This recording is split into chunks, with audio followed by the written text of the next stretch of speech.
সাংবাদিক ভাই ও বোনেরা, আসসালামু আলাইকুম।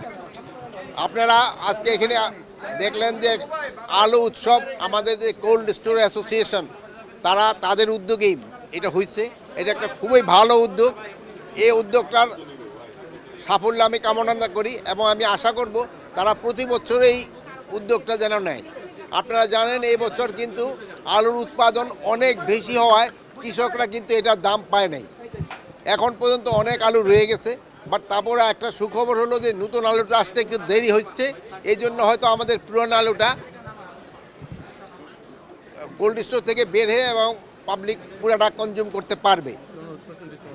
আর আমি আরও অনুরোধ করছি ডিসেম্বর পর্যন্ত যেন আমাদের এই কোল্ড স্টোর মালিক অ্যাসোসিয়েশনদের যে তারা যেন কোল্ড স্টোরটা ডিসেম্বর পর্যন্ত 31শে ডিসেম্বর পর্যন্ত খোলা রাখে। এবং এতে যদিও কোল্ড স্টোরের মালিকদের কিছুটা ক্ষতির সম্মুখীন হতে হবে, মানে ওভারঅল ক্ষতি হবে না, বাট ওই এক মাস রাখলে একটু ইলেকট্রিসিটি বিল বেশি দিতে হবে। কিন্তু ভাইরা তারা রাজি হয়েছে, এতে হয়তো কৃষকরা কিছুটা লাভবান হবে। যেহেতু আরেকটা জিনিস হলো, আপনারা আরেকটা জিনিস কৃষকদের বলতে হবে যে তারা যেন সারের ব্যবহারটা কমায়।